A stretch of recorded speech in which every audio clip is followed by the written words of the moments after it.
Okay, good afternoon, everybody. Good afternoon. So good afternoon, everyone, and welcome to this Distinguished Visiting Professors Lecture Series organised by the Faculty of Education and Human Development.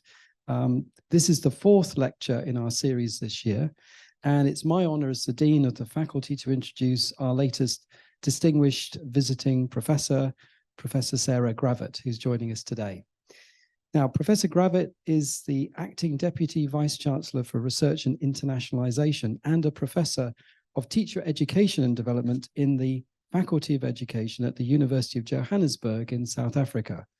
She was the Dean of the Faculty of Education there for 15 years, from 2007 until 2021, and is a National Research Foundation C2 rated scientist and a member of the Academy of Science of South Africa. Her initial postdoctoral research included transformative learning, dialogic teaching, and the design of learning environments in higher and adult education. Sarah is the author and co-author of numerous books and articles which are on teaching and learning, teacher education, and related themes, and has also supervised many postgraduate students to completion.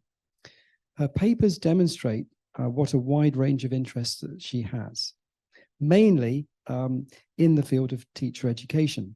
Sarah's research has variously investigated the links between theory and practice, the development of new teachers and their reflective practice, teacher attitudes towards inclusivity, the experiences of women academics in universities, the formation of communities of inquiry, and university-school partnerships, among many other topics. Currently, she is involved in a variety of projects on education imperatives for a fast-changing world, focusing particularly on teacher education and development. Here, she leads projects that investigate teacher education models, the incorporation of the science of learning in teacher education, creative coding and educational robotics for teachers, and using mixed reality simulation in teacher education. However, beyond her academic successes, which are many, Professor Gravett's involvement in the founding of a school at the University of Johannesburg's Soweto campus is perhaps what she regards anyway as one of her most gratifying achievements. Soweto is a working-class black township at the center of political campaigns and protests against the white minority rule during the apartheid period. It was also the place that Nelson Mandela lived until his arrest and subsequent imprisonment in 1962, and many parts of Soweto remain today among the poorest in South Africa. This means that the development of teachers is a vitally important part of the project of post-apartheid South Africa and in the city of Johannesburg. So today, Professor Gravett's topic is fostering adaptive expertise in pre-service teacher education, a subject that has been always, I think, at the heart of her interests. Now, just a quick heads up, after the lecture, we will hold a panel discussion as a way of discussing the ideas presented by Professor Gravett in her lecture. The panel will be chaired by Professor Yanzi, the acting head of the Department of Curriculum and Instruction. And also, because this is a hybrid event, so there are some people online as well as with us here in the lecture theatre, there will be an opportunity for those of you online to use the QR code in order to post questions and comments, so please do that. And the same QR code can be used by members of our live audience as they may wish to raise their hand to ask a question in a very more old-fashioned or conventional way afterwards as well. So please post your questions and comments throughout the lecture and they will be looked at by the chair of the panel. So now could you please join me in welcoming Professor Sarah Gravett to EdUHK as our distinguished visiting professor. So good afternoon to you all, and thank you very much, Prof. McFarlane, for the introduction. It is indeed a wonderful pleasure to be here. I've met quite a few colleagues online recently when I was involved in evaluation here at the university, and it's indeed a pleasure to meet you now in person. And thank you very much for the invitation. As you've seen, what the focus of my lecture is, namely fostering adaptive expertise in pre-service teacher education. And I will be sharing some of the work that we are doing in this regard at the University of Johannesburg, and more specifically in our primary school teacher education program, which is situated on the Soweto campus, as was referred to by the Dean just now. So in addressing this specific topic, I will give some background and the rationale for why we are focusing on adaptive expertise and seeing adaptive expertise as important in teacher education.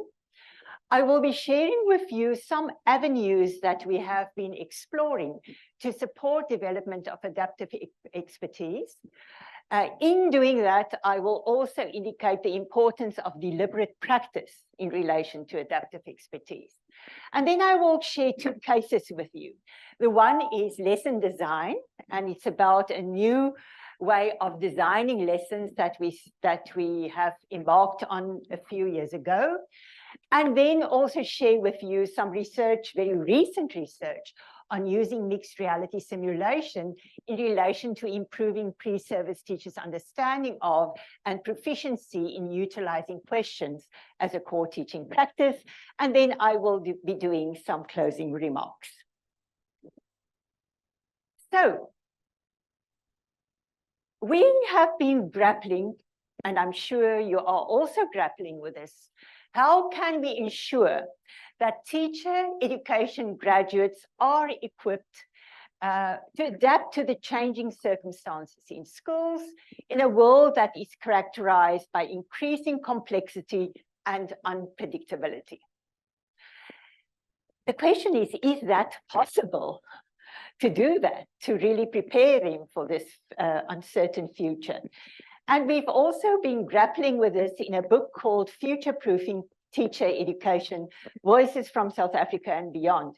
And here I would like to acknowledge Prof. Kerry Kennedy, who is a series editor of this series of books related to giving voice to what is happening in education on the African context.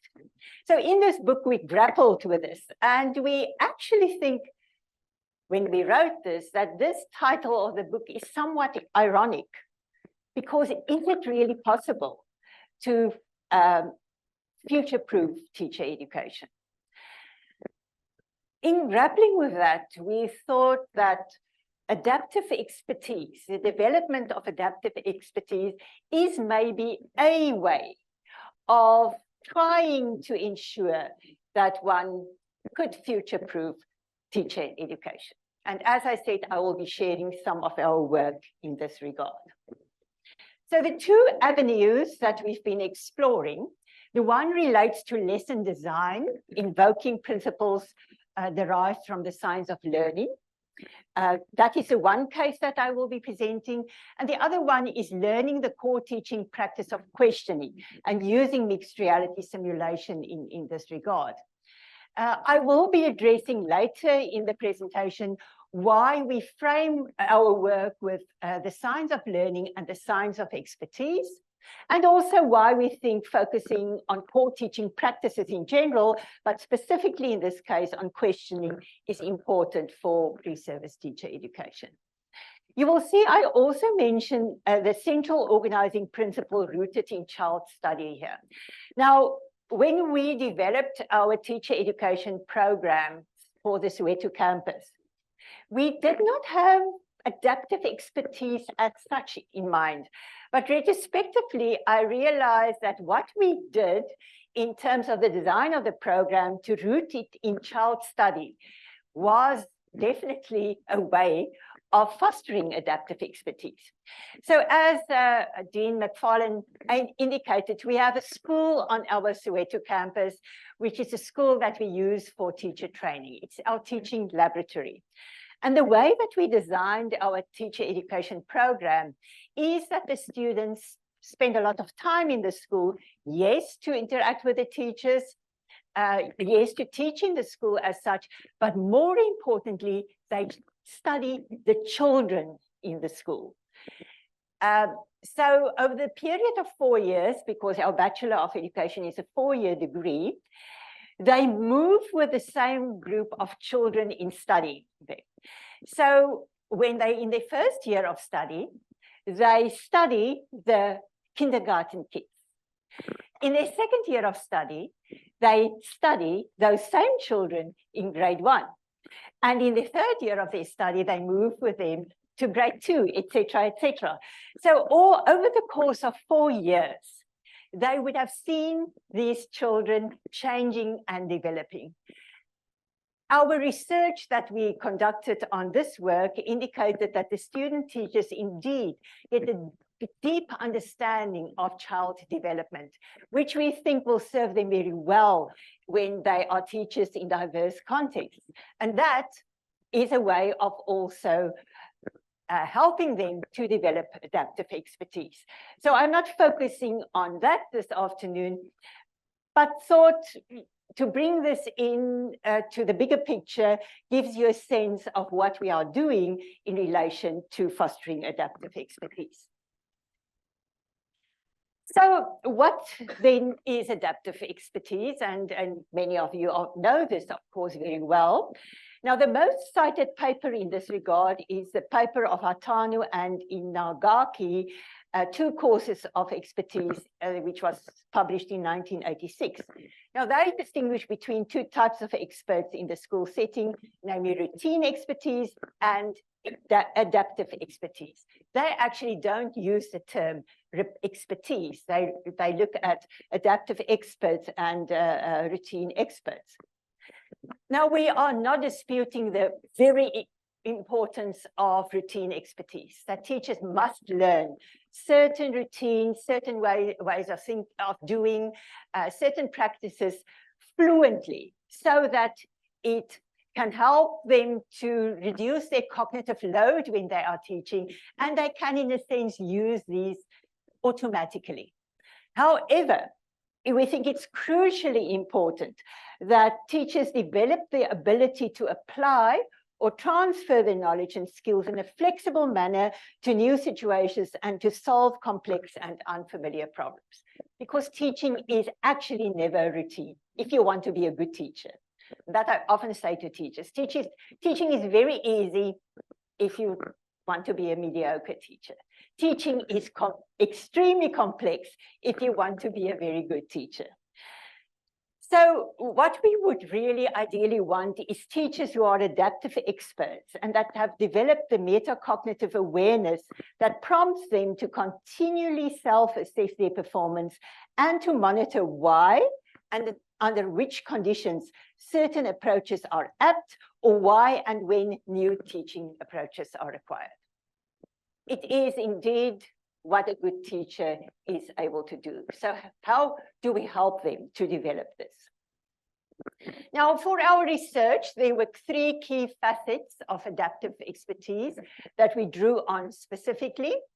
Firstly, as I indicated, adaptive expertise encompasses the foundational elements of routine expertise. You can't be an adaptive expert if you don't also simultaneously have the skills that one would expect of foundational elements of routine expertise. Very important, it involves the heightened metacognitive skills and awareness compared with routine expertise. Adaptive experts are able to monitor what they are doing and particularly the thinking that underlies their doing. And adaptive experts are characterized by attributes such as flexibility, innovation, commitment to continuous learning, a penchant for tackling challenges, and creativity. And this, you would agree with me, is what we would really want our teachers to be able to do. Now, in terms of developing adaptive expertise, the notion of deliberate practice is crucial for us for developing adaptive expertise. And here we draw particularly on the work of Erikson, and then also the very short but very interesting publication from Deans of Impact related to practice with a purpose. Now, at its core, deliberate practice involves purposefully engaging in goal-directed activities aimed at improving and consciously elevating current performance level. Erikson is emphasizing that one does not develop adaptive expertise or expertise. He does not always write about adaptive expertise just through rehearsing, through doing the same thing over and over again. But that adaptive expertise is developed through deliberate practice that consciously focus on improving the practice. So deliberate practice also happens in a supportive learning environment, allowing for gradual refinement through repeated rehearsal, but the rehearsal always complemented by feedback, guidance, analysis, and reflection. And I will say more about how we try to do this in the two cases that I am presenting. So let's then start with framing the lesson design approach that we embarked on it a few years ago, and the research that we've conducted. Now, our lesson design approach was framed by three interrelated educational convictions. First, that lesson design that requires student teachers to explain the rationale for their planning decisions could assist them to develop the foundational elements of adaptive expertise. Now, importantly, and I'll get to it again later, it's not only about explaining the rationale, but explaining the rationale specifically in relation to the principles derived from the science of learning literature. Now, secondly, that deliberate practice is important for supporting the development of teachers as adaptive experts, and I will say more about how we try to do it in our teacher education programs.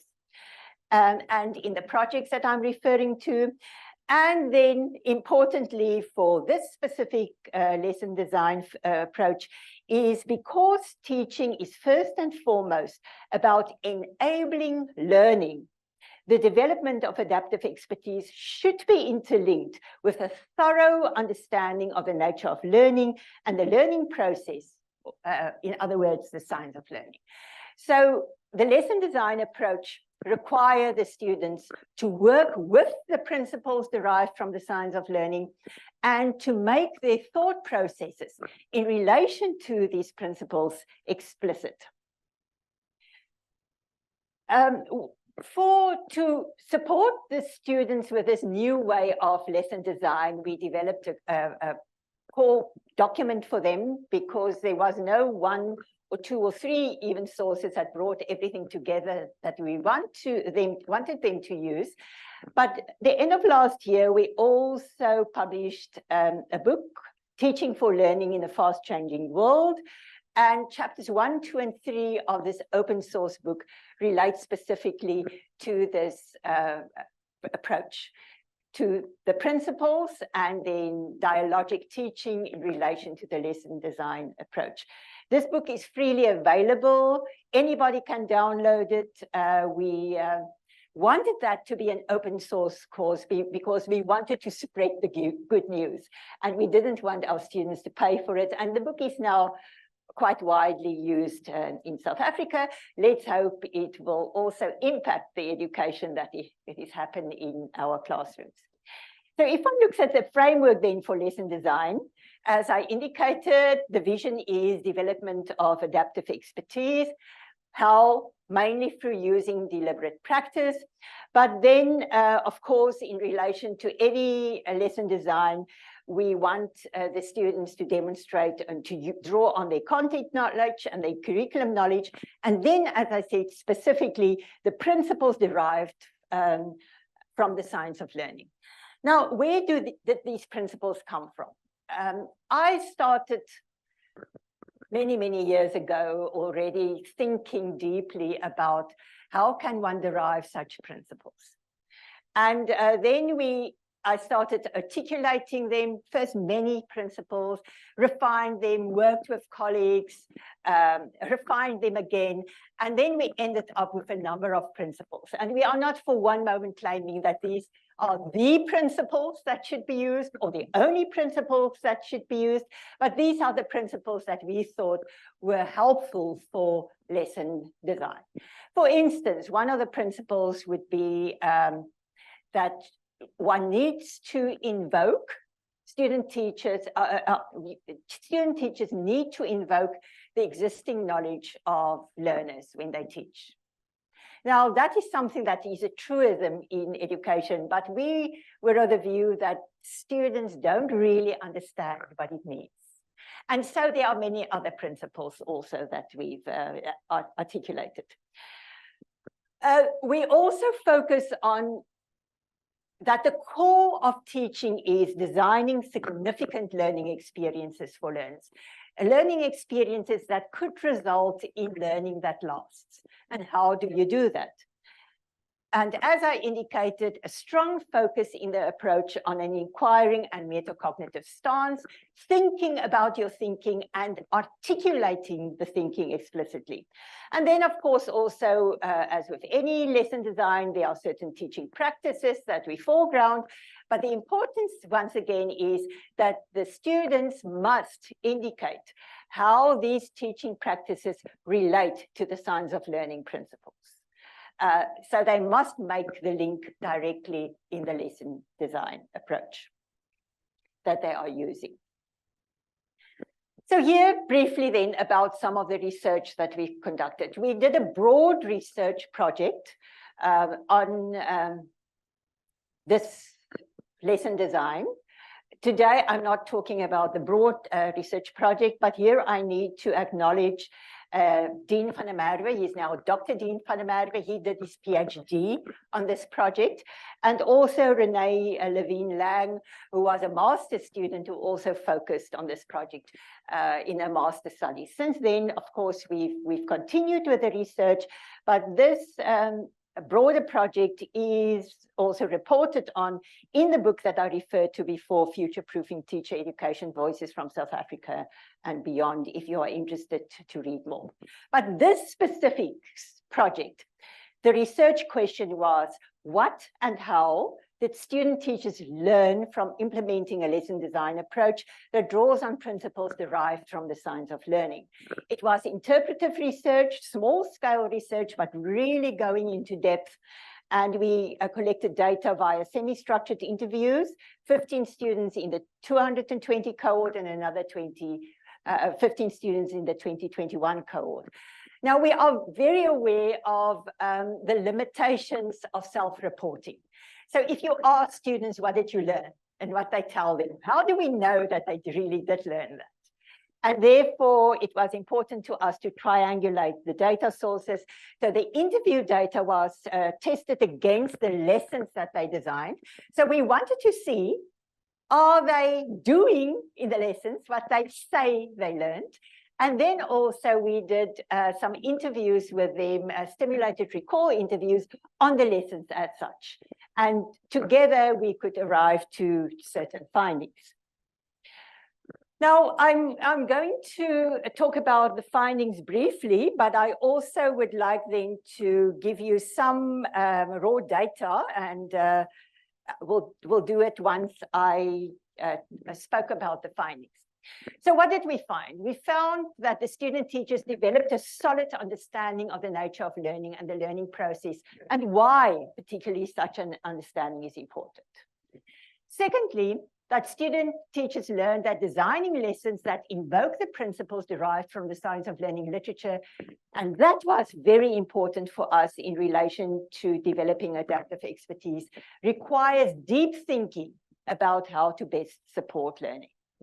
Thirdly, that they are of the view that the knowledge of how learning happens will serve them well in varying school contexts. And again, that was very important for us in relation to adaptive expertise, that one is able to transfer the learnings from one context to the other. And then lastly, designing lessons in iterations, coupled with feedback and practice, deepened their understanding of lesson design that aims to place student learning central. And I will be talking more about this in a while. But let me give you small excerpts from the raw data. One of the students said the following: the learning principles gave me a lot to think about in terms of teaching that I was not aware of. So, you know, like most of the time, we would think about teaching in terms of methods that we use and classroom discipline and all of that. But we have actually not thought about the actual learning, you know, the learning that the learner must have, the learning that must take place.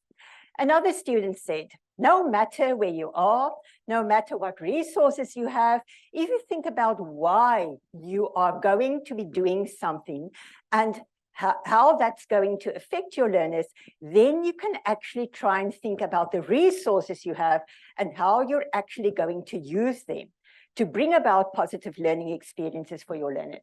That's very important to us because our students would be teaching in very diverse schools, some very well-resourced schools and some very poorly resourced schools. And we want to be able to prepare them for both.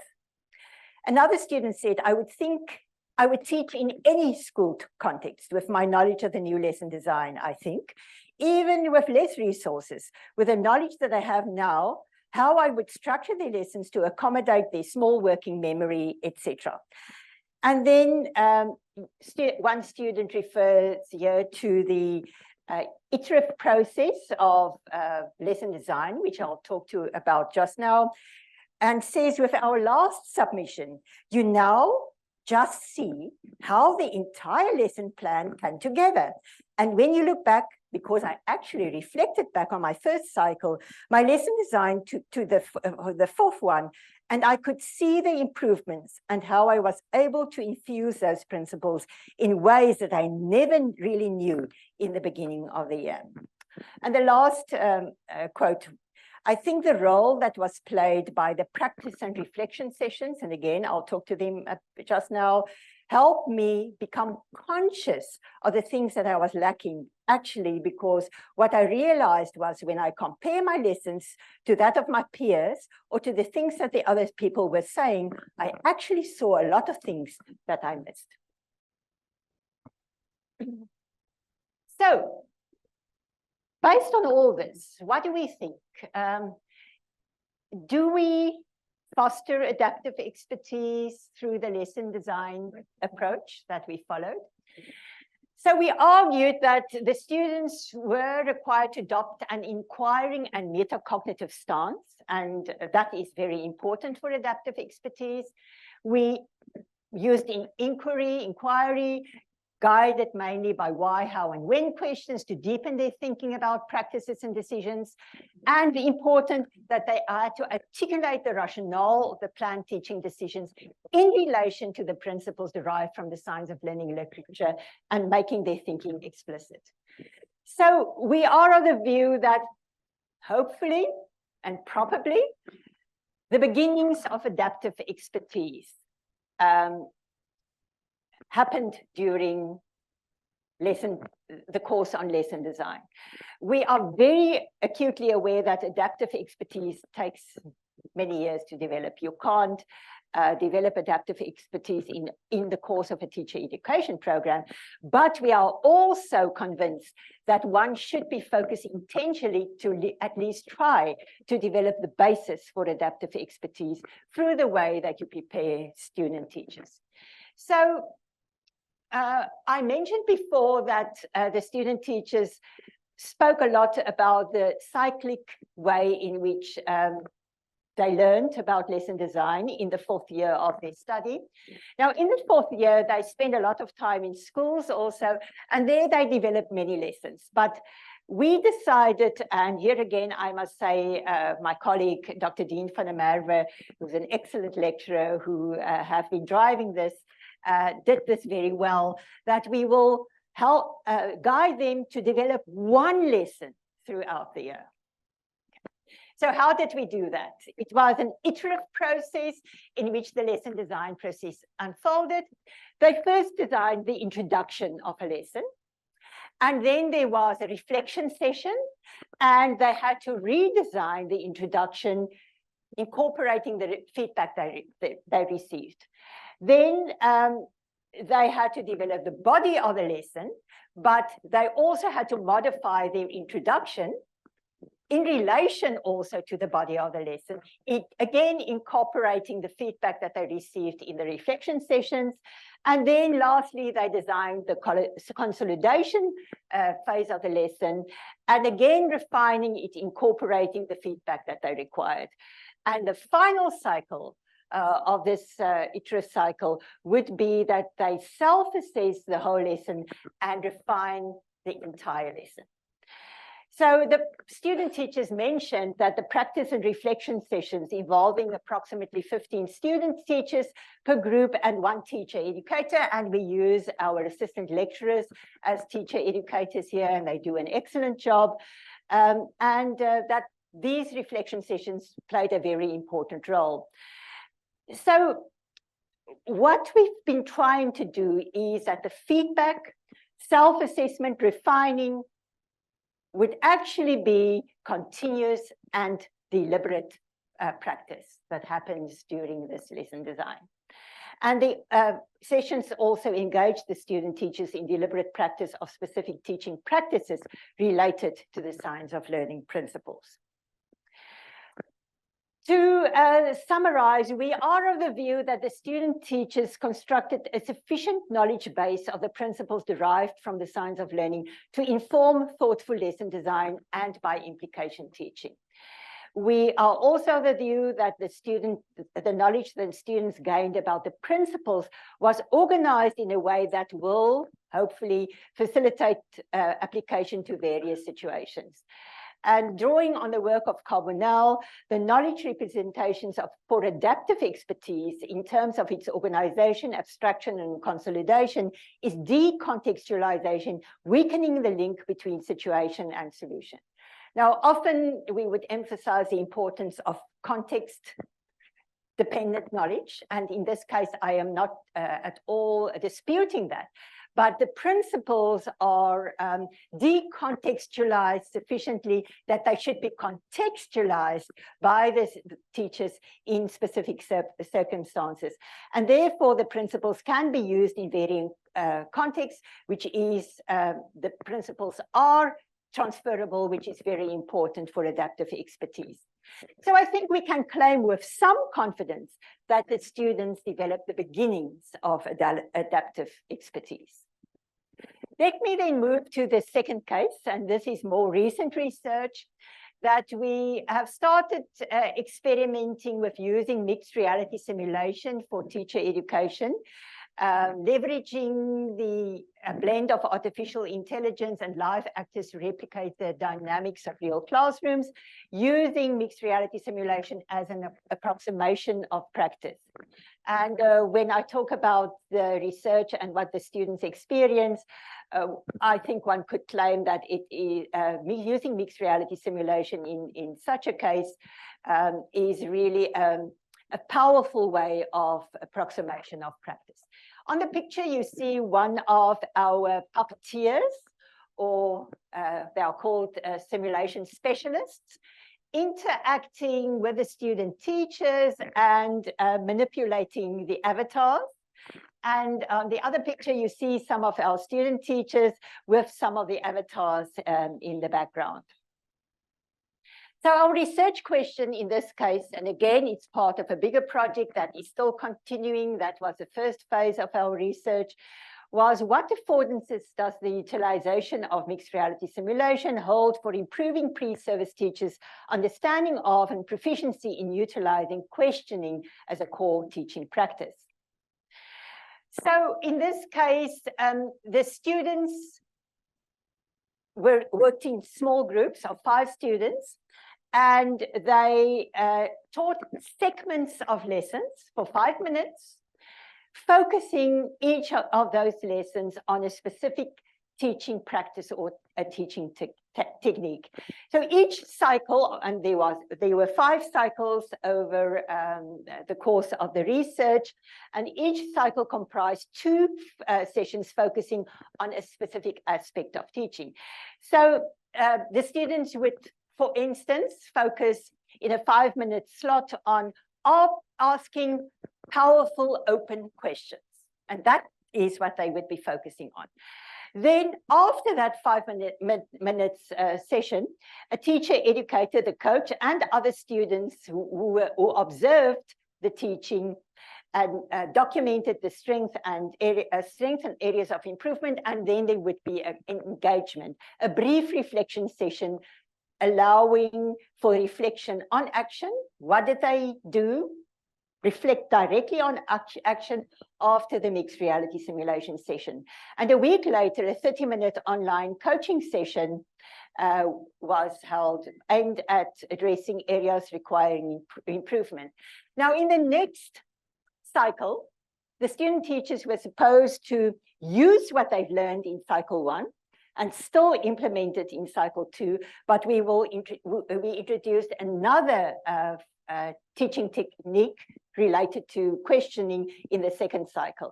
And that happened again then in the 3rd cycle, in the 4th cycle, in the first cycle. So after 5 cycles, they really focused on different questioning techniques, but reinforcement happening also after each of the cycle. So each lesson segment was presented twice. So again, a small scale study. We are now embarking on a much larger scale study, but it was a qualitative research approach, and data was collected from April till October in 2022, and using many different data sources, focus group interviews, stimulated recall interviews, observations, analysis of the video recordings. And we had colleagues involved, and 3 wonderful master students also collected data, and they are also now continuing with their studies soon at PhD level on the same project. So what were the findings? Firstly, that mixed reality simulation created a beneficial setting for pre-service teachers to purposefully practice and refine specific questioning techniques. Secondly, and this again is very important for deliberate practice and development of adaptive expertise, that using mixed reality simulation created a low-risk, low-stress learning environment that was conducive to improvement, and I will say more about that later.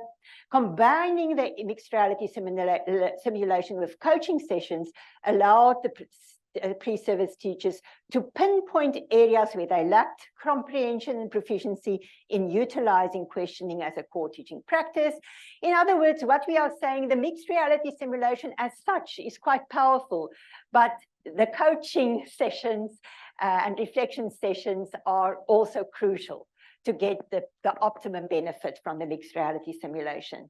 And then using coaching sessions alongside the mixed reality simulation sessions, and that the students spoke a lot about, stimulated both individual and collaborative group reflection with their peers, leading to incremental improvement. And let me also give you some raw data in this regard. As a student said, through mixed reality simulation, I gained confidence in my ability to ask thought-provoking questions to my learners, which stimulated their thinking and participation. Interesting, very soon these student teachers spoke about these avatars as their learners. The avatars became very, very real to them. The immediate feedback during the simulations helped me see the effectiveness of my questions, which built my confidence in using them to guide my learners in the classroom. Another student said, I could experiment with different teaching strategies without the fear of making mistakes in front of real learners. And another one said the mixed reality simulations felt incredibly real, and it allowed me to practice teaching in a safe and controlled environment.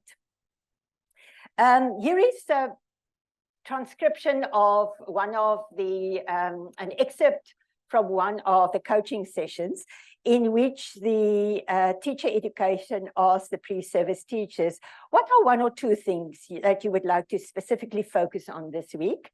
Thinking about their previous experience, one pre-service teacher said, one thing that I would like to improve on is the wait time, as you previously articulated. So I would give the learners wait time and give the learners the whole 10 seconds as I had indicated, and also try to probe learners further. And another one said, I think I would like to take to other strategies I've seen implemented well by my colleagues and put those into practice, such as reducing the number of questions that I pose and having one or two focal questions, and also try to practice having learners form their own questions. A last excerpt from data. I never realized how much I could learn from self-reflection and coaching. It transformed how I approach questioning. So, Can you close that? Okay. Again, the question that we've been asking ourselves. Do we think that using mixed reality simulation and focusing on the core teaching practice of questioning, that adaptive expertise was fostered? So we do think the deliberate practice that we used with these student teachers was powerful. We focused on the specific goal of improving a single core teaching practice, questioning. So we didn't try to work on everything simultaneously, because that is important for deliberate practice, that you focus on a specific aspect that you would want them to improve. And for us, questioning is very important as a core teaching practice. We also invoked students' learning edges. We built on their existing knowledge and skill. They were fourth-year students. Surely they've learned about questioning during their teacher education program. But we realized that they typically struggled with the notion of enactment, which is a difficulty in teacher education, that they can tell you about questioning, but they can't actually always enact questioning. So this allowed them to refine their techniques and the way they deal with questions, which means that enactment was refined, drawing on their experiences. The high quality feedback that required them to make adjustments were absolutely crucial, that they were able to understand what the weaknesses are, and that the value of feedback, receiving feedback not only, and that is important, from the staff members, but from their peers, they received as powerful. And hopefully they would learn from that, that when you are a teacher, your peers are very important also in helping you to develop your adaptive expertise. We are of the view that this way assisted them to construct mental models of effective questioning as a core teaching practice, and that these mental models improved their ability to think critically and logically about the act of questioning, and we saw the evidence of that. And that enabled them to monitor and evaluate their own performance and adapt their assumptions and actions accordingly. So we are again hoping that this experience would teach them how important it is to think critically and logically about what you are doing as a teacher. And also important for adaptive expertise is that continuous learning is an important aspect of adaptive expertise, and the students clearly showed the willingness to seek and receive feedback, and that was evidenced throughout.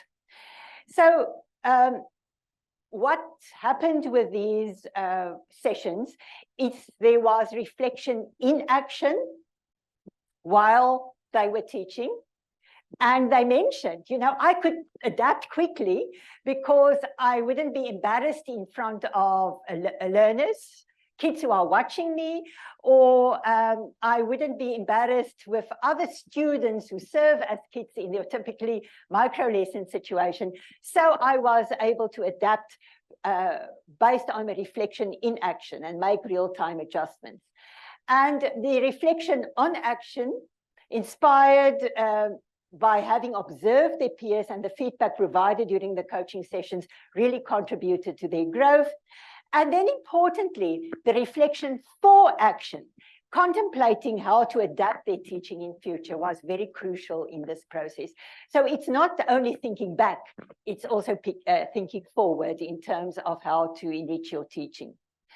And the reflection for action involved anticipating potential challenges and planning for these in the future. And this is very much akin to metacognitive awareness and monitoring, which are crucial for the development of adaptive expertise. And then to cultivate adaptive experts while capable of effectively applying their knowledge in diverse contexts, teacher preparation programs must teach the how-to and the why and the when in an integrated manner. And we do think we managed to do this in terms of questioning specifically. So the mixed reality simulation in combination with the coaching enabled that. So we claim with some confidence that using mixed reality simulation as an approximation of practice provided a safe learning place for fostering the early stages of adaptive expertise development. Again, this was a small scale study. We are now doing a much larger scale study and must now grapple with how do you involve many more students, still preserve the what we've learned from this research in terms of the importance of detailed feedback, the importance of having more than one session in relation to a teaching practice. But how do you do that with a large group of students? And that is what we are grappling with at the moment. So I'm hoping within a year or two, we would be able to say more about that. So in conclusion, I shared with you two approaches that we've been using recently, trying to use those to foster the development of adaptive expertise in teacher education. The one was the lesson design approach that we've been using recently, which invoked the principles derived from the science of learning. And the other one was using mixed reality simulation as to foster adaptive expertise in relation to a teaching practice, the important teaching practice of questioning. So what is our conclusion? We think both these are promising for fostering development of adaptive expertise in teacher education. But of course, as it is with any education, we can't say that it's absolutely the case. And this is why it is important that we continue with our research. For instance, also to follow our students into the classrooms to see what happens once the reality of the school shock moves in. Are they still retaining some of the knowledge that they gained, and how are they using it? So I end with some pictures from the University of Johannesburg. The one picture is the gate that gives entrance to our school. The school is called Funda Ujabule School. It's Learn and Be Joyful School. If you listen carefully, we refer also to our university as UJ. So the UJ is incorporated in the name, Funda Ujabule, which we think was very clever. The other picture is from when I am on the Soweto campus as a professor. I'm not situated at the moment on the Soweto campus, and that for me is a lovely picture of the campus. And the third big picture is a picture of our campus in Auckland Park, which is the campus that I'm situated at the moment. I thank you very much. Thank you very much to Sarah for a very thought-provoking, stimulating lecture, where she really powerfully sort of illustrated, I thought, the idea of how it's important to develop teachers for this adaptive expertise. And I thought it was interesting how she was kind of blending things that we're quite familiar with, maybe things like reflection, and indeed micro teaching, as I used to refer to it, with new things such as mixed reality simulation. So I think that's an interesting blend, which we can maybe pick up on. Now, as you can probably tell, there's a bit of activity going on beside me. Various chairs are being laid out. So the panel, I'd like to ask the panel, could you come up? So just to say, what we're doing now is we are going to be having a panel discussion involving, obviously, Sarah. It's very important to involve her too. The panel is going to be chaired by Professor Yan Zi, acting head of C&I department. And also we've got other members of the panel with him. Professor Kevin Chung is here, Dr. Yvonne Huang, and also Dr. KK Zhang.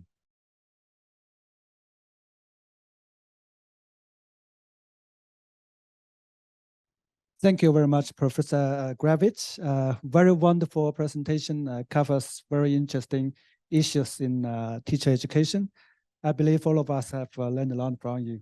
Okay, so good afternoon, everyone.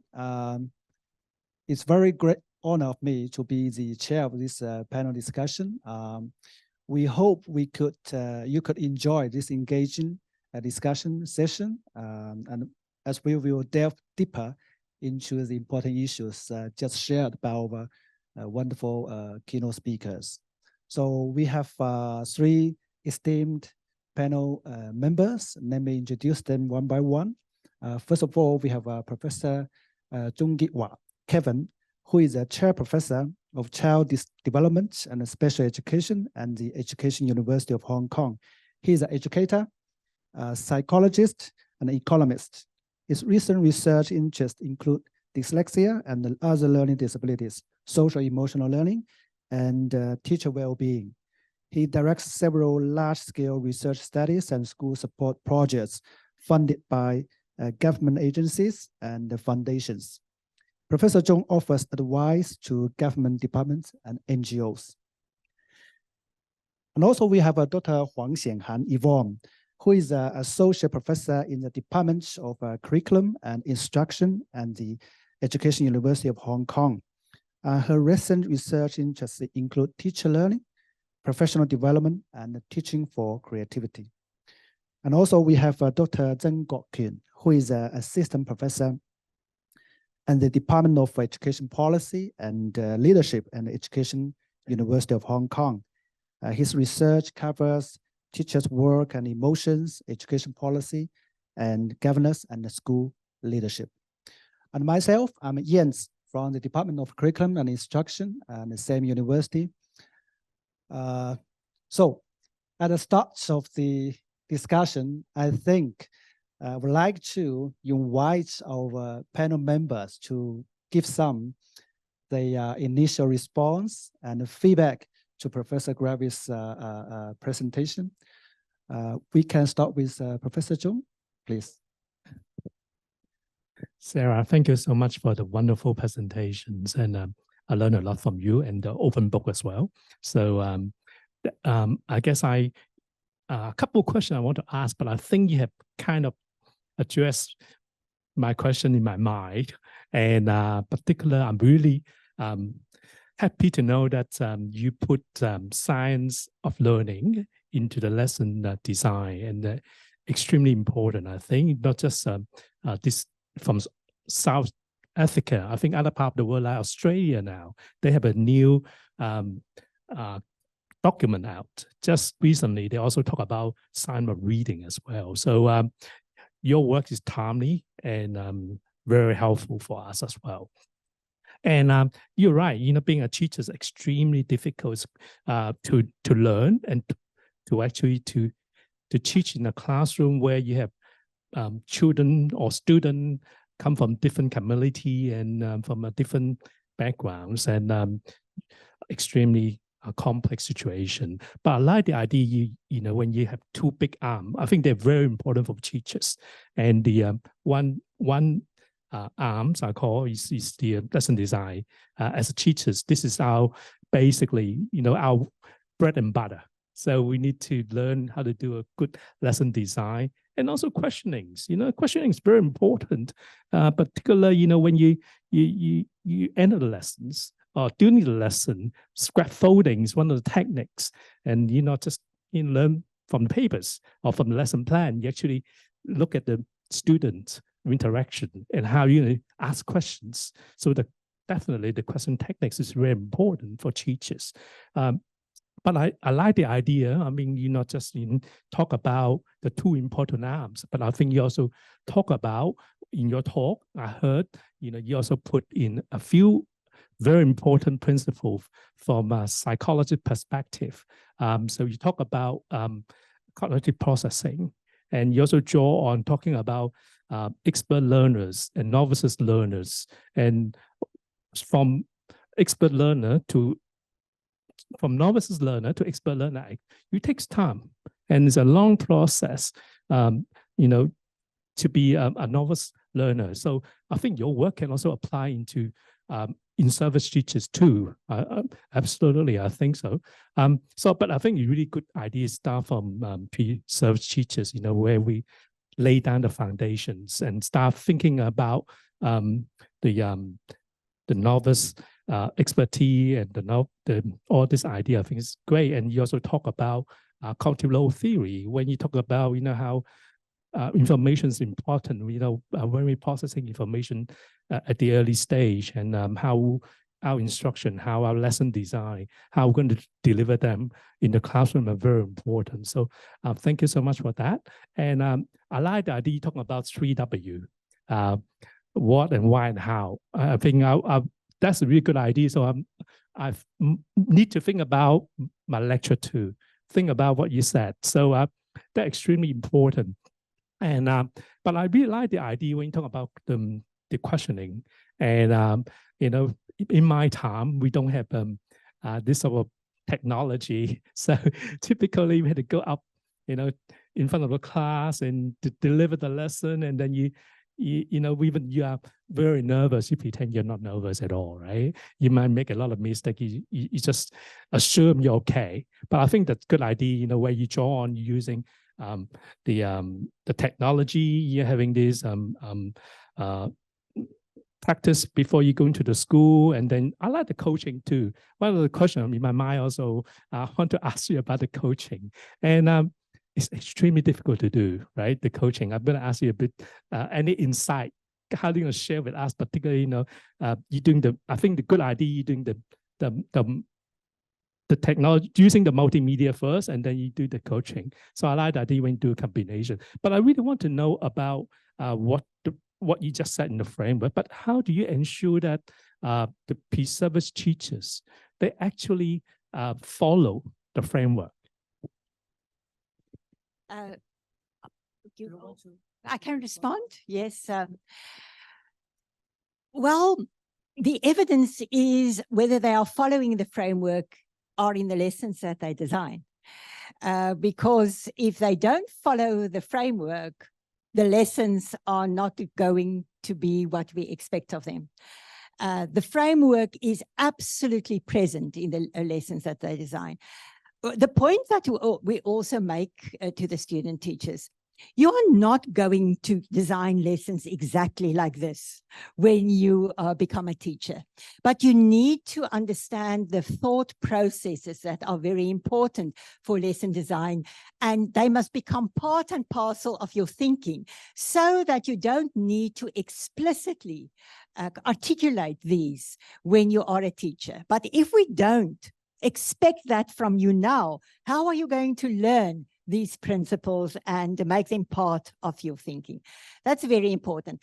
If I may use the opportunity to add something that I think was powerful also in the work that we've been doing in terms of lesson design, but also that we are continuing doing, is that the staff member who is teaching this, Dr. Dean van der Merwe, models the principles explicitly in his own teaching with the students. That is something that I found very puzzling in teacher education for many years, that teacher educators tell the students what to do, but they don't do it themselves necessarily.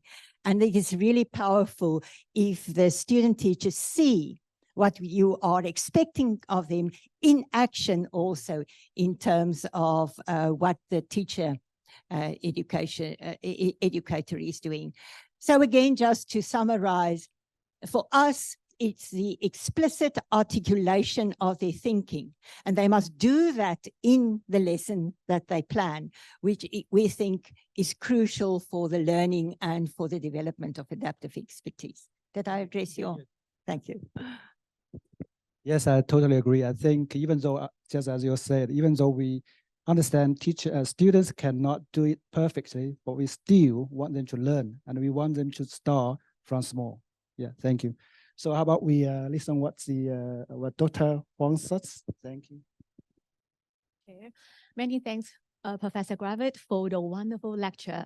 Now, as a researcher in the field of teacher education with keen interest in teacher professional development, I'm honored to partake today's panel discussion.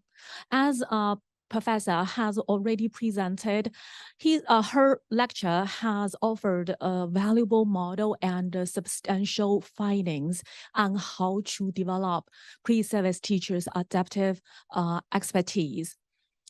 It also opens up a constructive conversation on how to integrate science of learning, lesson design, questioning, metacognition into student teachers training. As Professor has indicated, teachers' adaptive expertise is critical to their instructional quality. It is also found that teachers' adaptive behavior is also influential in developing students' generic skills. For instance, student creativity is widely emphasized around the world. It is found that teachers who would like to perform more adaptive behavior, who will be more active in constructing, facilitating classroom environments to cultivate students' creativity. Therefore, how to improve teachers' adaptive expertise or how to improve teachers' adaptive behavior is a key issue in the field. My next point echoes Professor's statement regarding the importance of lesson design to teacher training. We have already known that through the lesson design and the deliberate practice, student teachers can have a better understanding and can effectively reflect on their decision-making. Upon the communication and the collaboration with their peers, mentors, or supervisors, they can improve their professional expertise and adaptive expertise. My last point is about questioning. Questioning is a critical skill. With this kind of skill, students need to understand the rationale and the different ways of questioning. In addition, they also need to be professional to follow up on students' answers and provide appropriate scaffolding to their students. So due to the time limitation, Professor hasn't discussed it in detail, but I strongly recommend her book, Teaching for Learning, especially chapter 3. She had an enlightening discussion on questioning. I would like to quote Professor's book to conclude my discussion. As teacher educators, we should support our teachers to be inquiry and reflexive practitioners. Thank you. Response at this moment? Yeah. Thanks very much to bring us this great presentation. Actually, I cannot concentrate on every word in your present because you give me so many new insights to make reflection about my own perspective as a researcher as well as a teacher. One of the key points draw my attention is the distinction between routine and adaptive expertise. Why I love that two concept because as I remember when I was a student studying sociology 10 years ago, the literature or just like the scholar and then the Giddens or that kind of great name also mentioned that now we are living in the what they call late or postmodern society that categorized as a uncertainty, right? So when people lived in a under uncertainty, we will feel anxious because we do not find ourselves. So we try to make ourselves have a sense of a certainty by routinize our daily life.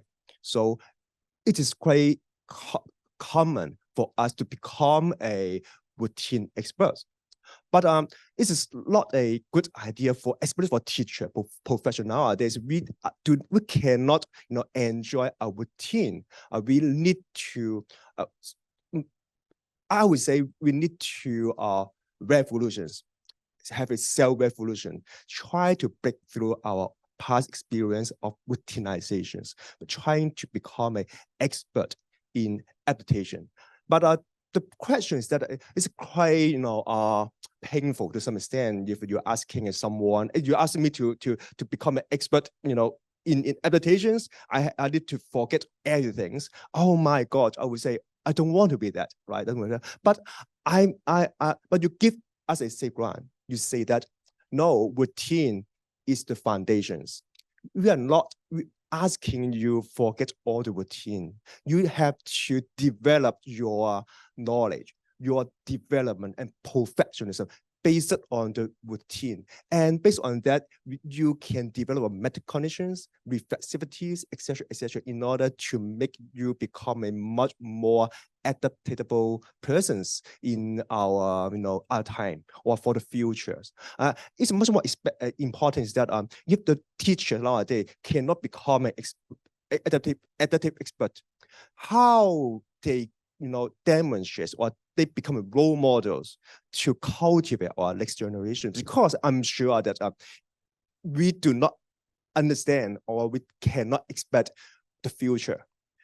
Uncertainty become a common, or I would say uncertainty is only to certain, right? Alternate things. So if we would just make use of those old pedagogies, okay, in design or teaching and learning, students cannot become a psychological safety persons when they grow up. So I love that. But one of my questions is that if we want to train or facilitate our preserve teacher to become an adaptive expert, it's also required the teacher educators have that kind of competence or abilities. But as I mentioned, so to some extent, I don't want to be that.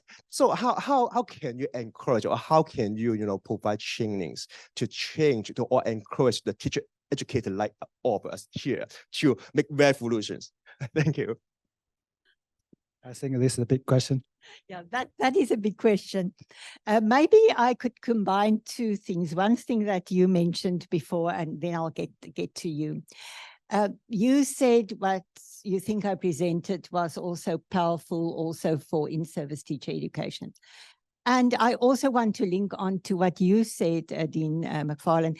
Nothing here is earth-shattering, new, but it's about having another lens at looking at the familiar. And sometimes when one uses another lens of looking at the familiar, there's breakthrough in thinking that you haven't had before. And my experience has been working actually with a group of in-service teachers, working with this, and to hear them saying, but I've been teaching for many, many years, and it's the first time that I look at my teaching in this way. And there are certain things that I've been doing that I thought work very well, but I've never tested them. But I thought this is what good teaching is about. And now you help me to question my teaching practices that I've been using over many years. So the lens that we've been giving them in the science of learning, I think is an important lens to help you think deeply about what you are doing and why you are doing it in certain ways. Yeah, well, your question is a very, very difficult question. And as I said, I do think that we as teacher educators must realize that what you do is as important as what you say to student teachers.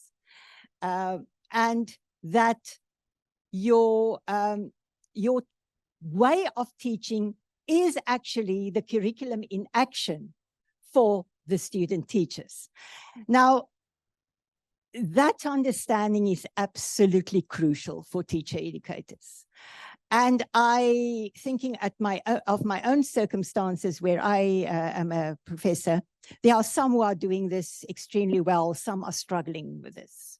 They say it's not their role to role model for student teachers. I think it's absolutely your role to model teaching, and not only model teaching implicitly, but also explicitly. And the colleague that I referred to before does that very well. He will explain to the students, why am I expecting this of you?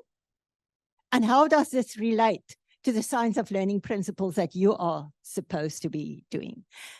So I am afraid I don't have an answer for you, how we can help our teacher educators to change their ways of thinking and doing, if that is what you want.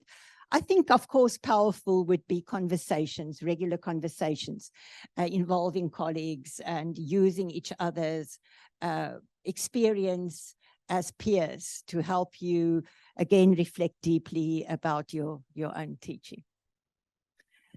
Not an easy answer for a difficult question. Thank you. I also have a question, a specific question regarding questioning, because which is quite relevant to my research interest assessment. We know that developing proficiency in effective questioning is a fundamental component of teacher education. So we have done this for a long, long time in different ways. And you have just introduced a very innovative way, mixed reality simulations.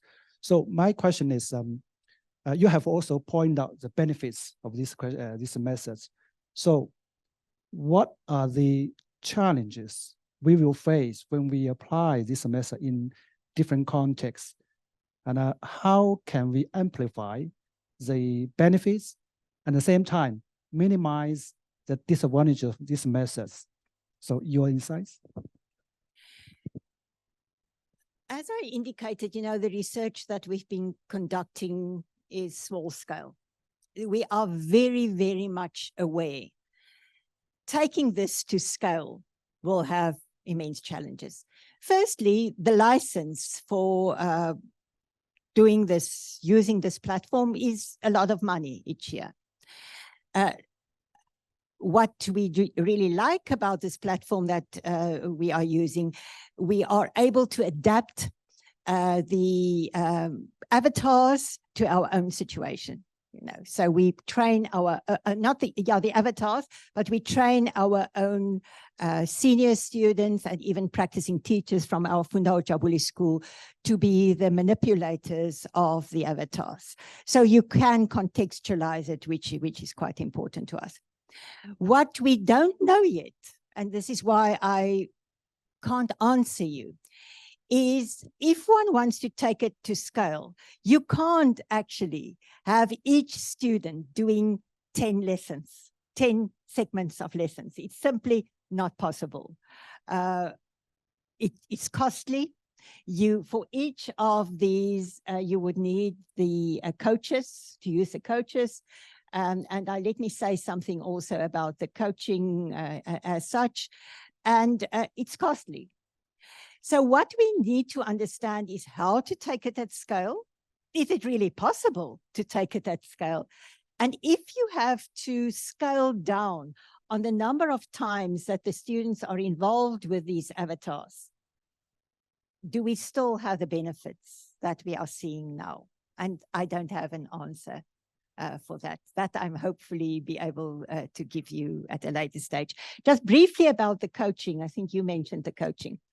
What we have been doing is to develop a framework for the coaches also, because we want all the coaches to do exactly the same thing with the student teachers. So the framework explains to them, how do you start the coaching session? How do you help them then to think deeply about what they did? How does one give advice to the students how to improve? And that is also a part of the research that one of my PhD students will be conducting, is coaching and how to optimize the coaching in relation to mixed reality simulation. Thank you. I believe the panel members still have some questions to ask, but our timekeeper just remind me we are running out of the time. So I think we have to stop this panel discussion, but the Q&A forum is open now. So the audience here or the audience online, you can raise your question by raise your hand or just type your question in the chat box. So I will give a privilege of the live audience. Do you have any questions? Hi, Professor Gravett. I'm Jane from the Department of Curriculum Instruction. So thank you for your wonderful and insightful speech on adaptive expertise. Actually, it opens up a window for me because I'm puzzled about the question is the gap between the theory and the practice for the teachers and especially for the pre-service teachers. And now you're giving me an answer that is we need to develop the student teachers' adaptive expertise. So actually, when I listen to your speech, I think about whether this adaptive expertise is related to the conditional knowledge of the pre-service teachers. And another thing is, my research area is feedback. So I listen carefully about the feedback part. So how can we use the specific feedback strategies to develop the student teachers, adaptive expertise? I think this is the new area for me, very exciting area. Thank you. Thank you very much, and a very important question. The way that we use in also core to our coaching is also what we teach the students, to ask open questions. And open questions are a very important way of giving feedback without telling. Again, it's challenging to do, so that's something that we need to work on also in relation to our coaches. How do you provide scaffolding without necessarily direct telling? And let me also be clear, I don't have a problem sometimes with telling. Giving them very specific examples, telling them what to do. But my view is that the telling should follow the thinking. And the thinking is elicited by asking these questions that help the student teachers to deeply delve into their own way of thinking. So that would be an important point. About what you mentioned about conditional knowledge, absolutely. I do think what one should be doing with adaptive expertise is exactly that they focus on the deep conceptual knowledge that the student teachers must have, because you can't transfer what you don't have. If you don't have a deep understanding of what you are teaching, it's not really transferable to different contexts. So the conceptual knowledge is very important. The procedural knowledge remains important because that's about routine expertise. Yes, you need those routines to get back to what I also said about cognitive load, because if a teacher needs to think about any action, you will never be able to teach. So there must be some actions and ways of doing that becomes, in a sense, automatic. And then the conditional knowledge, which I don't think we pay enough attention to, is when is it appropriate to use certain teaching practices and why is it appropriate to use those? So what we are doing, why we are doing it, and how we are doing it would be intertwined when one focuses specifically on the development of adaptive expertise.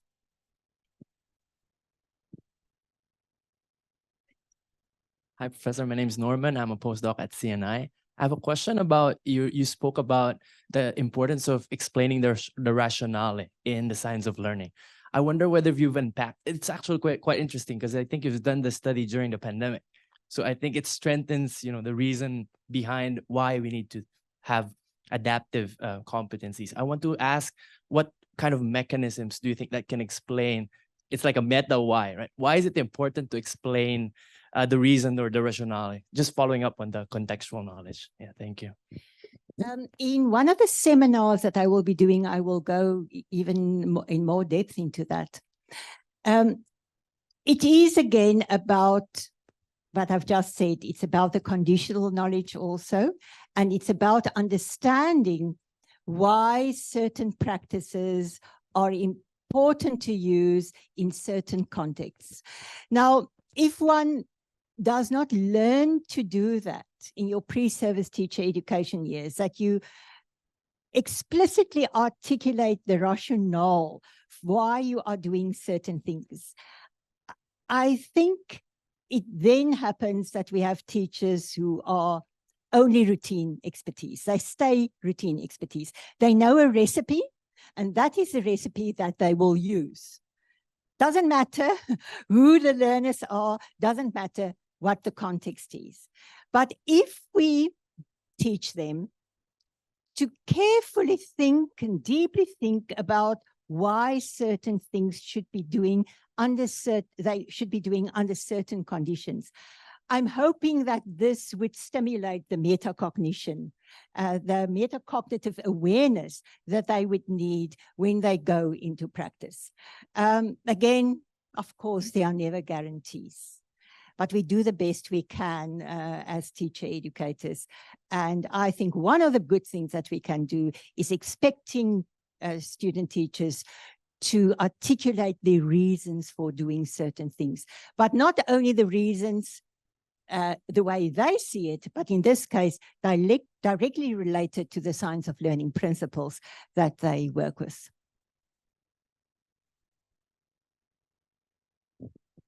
Thank you. I think we need to give chances to the online audience to ask some questions. There are some very interesting questions. Here's one of them. Do you know whether developing adaptive expertise will have a practical impact for children? How would you measure this? I think this is a measurement questions, which I'm personally also interested. I don't have a clue. I must be quite honest how you would develop adaptive expertise, measured adaptive expertise. But it's a very interesting question to explore maybe going forward. Is there a way in which we can look at where our students are when we begin with them? And what would be evidence of the gradual development of adaptive expertise? So I've never thought about this, but thank you for the question.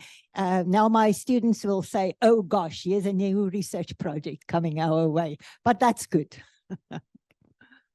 Yeah, I think that's the area for further collaborations, I think, right? So who asked this question, you can probably contact Professor Gravett for some further collaborations.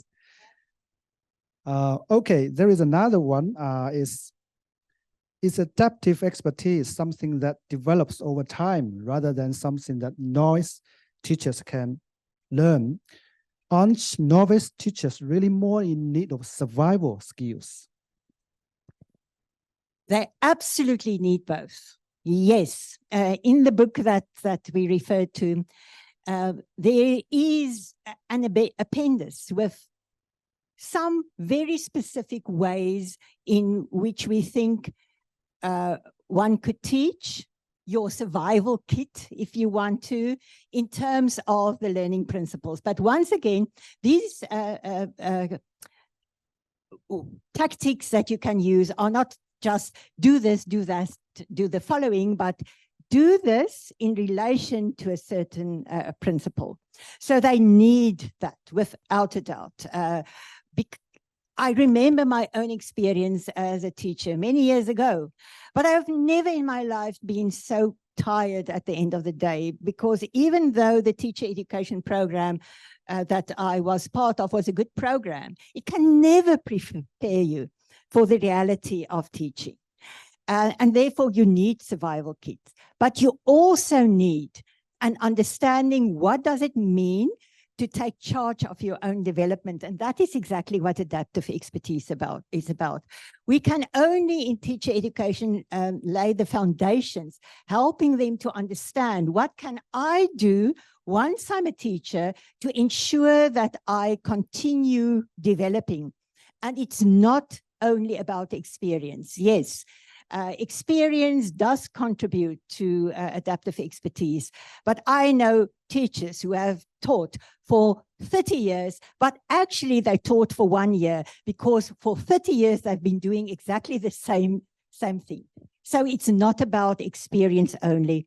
It's about experience coupled with conscious effort to think deeply about what you are doing in your classroom. How should you be changing what you are doing? How can you use what you've learned and adapt it for a specific context?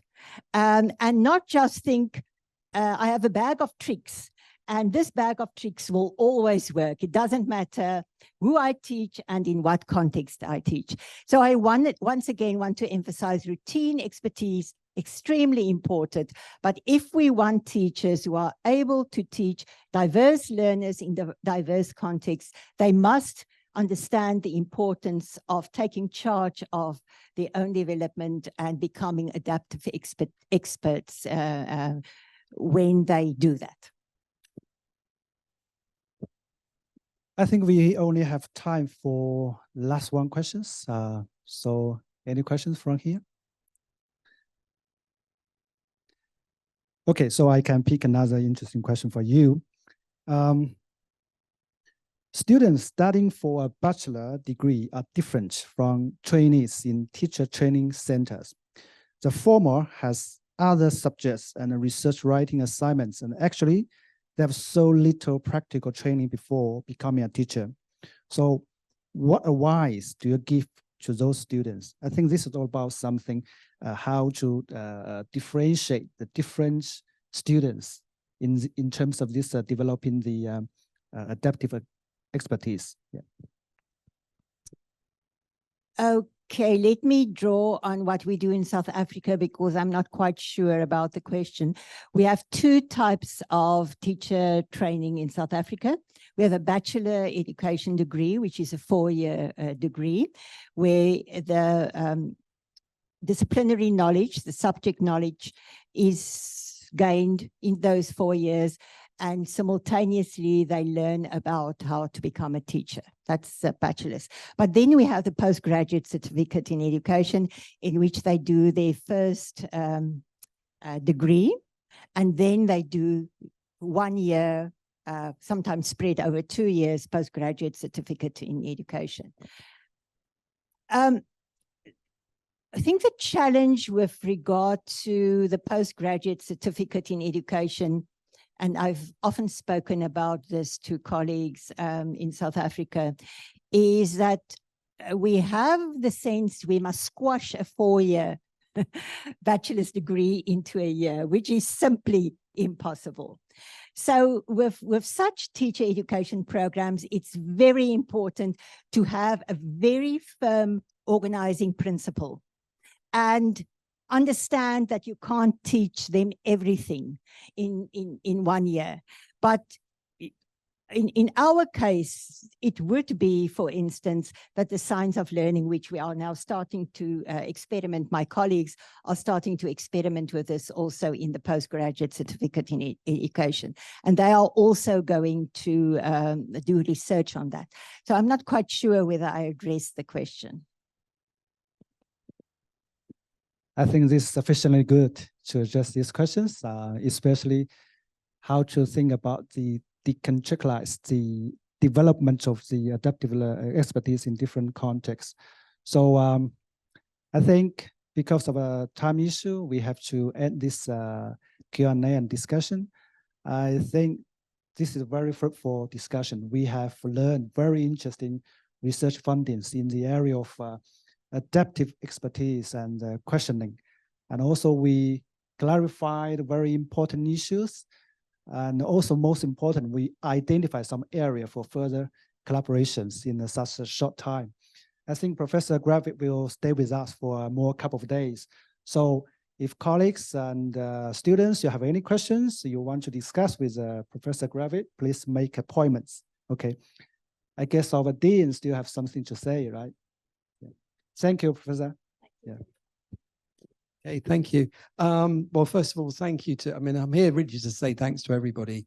First of all, to Sarah, who only stepped off a plane yesterday and apparently hasn't slept very much, I don't believe. So amazingly, and you're going to be worked terribly hard because she's here for, I think, another 10 days or something like that.